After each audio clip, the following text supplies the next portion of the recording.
Hi, so this is my quick video talking about why we should have maker spaces in our school. So I organized my ideas onto a slideshow just to help myself while we're talking. So if you don't mind, I'm going to jump right into this. So after doing the readings from this week, kind of my original thoughts and plans of what I need to do to incorporate more of these ideas are I need to give some more of my time in my classroom to my students to be creative. I realize that in some ways I'm losing time on my set curriculum, but it's going to have great benefits for my kids. And some of this time can be incorporated into our content area stuff. I think more of my projects I need to make more open-ended and encourage more making rather than I feel like I get a lot of, oh, here's a PowerPoint. And I want to really lean in and encourage them to use making as a way of showing what they know. I need to use more growth mindset practices and use those growth mindset practices, and those go really well hand in hand with making. Also, I need to give more chances for reflection and cultivate an appreciation for failure. So when they go to make something and it doesn't work, let them know that that's okay and that's part of the process. And that really leads me into how I plan to put this into practice. I need to rework some of my curriculum and assessments for the year to allow for more creativity and more opportunities for them to make. I need to spend some more time doing community building at the start of the year to create that growth mindset and create that acceptance of failure. So that might mean I need to give away some of, not jump straight into my curriculum as much, but take some real time to build a great classroom community.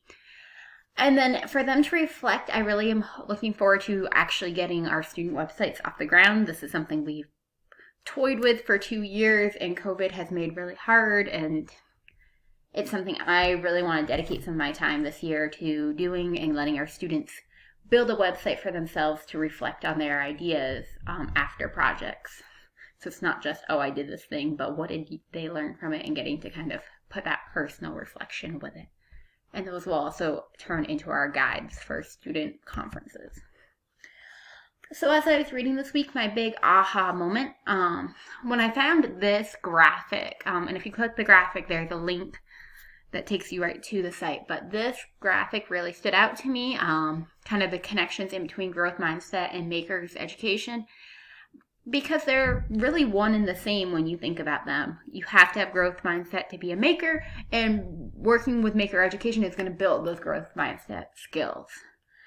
I think this is really important for my students that are coming in this year, and with all the issues that have come from COVID-19, I know I'm getting a group of kids who've had some behavioral issues last year. There's definitely some like social issues from COVID, as well as there's academic holes. And I think using makers education growth mindset can kind of start to heal from everything that's happened in the past year, which is really why we need maker spaces in our schools. This one quotation really stood out to me from Maggie Haas McGrain. A maker mindset involves having a can-do attitude and a growth mindset, a belief that your capabilities can be developed, improved, and expanded. It is not just a matter of what you know. It's a matter of taking risks and perhaps failing and learning from those failures. It's a matter of being open to exploring new possibilities and developing your full potential. This really stood out to me because I think that's really what our students need right now, especially with this past year. It's been so hard and so frustrating, and I think this is really what our kids need to kind of heal from COVID-19. And to, when you're building and making, especially if you're building and making on a team, it's going to help repair some of those social things as well as those content area holes that we know we need to cover. But we need to really start at the basics of they need to kind of get back into school mode. So growth mindset, I think, is going to be so important for this year, and getting them to be creative and talk to each other. So I really think bringing a makerspace into our classrooms will really help for this school year. And these are my big takeaways from our learning this week. Thank you for watching.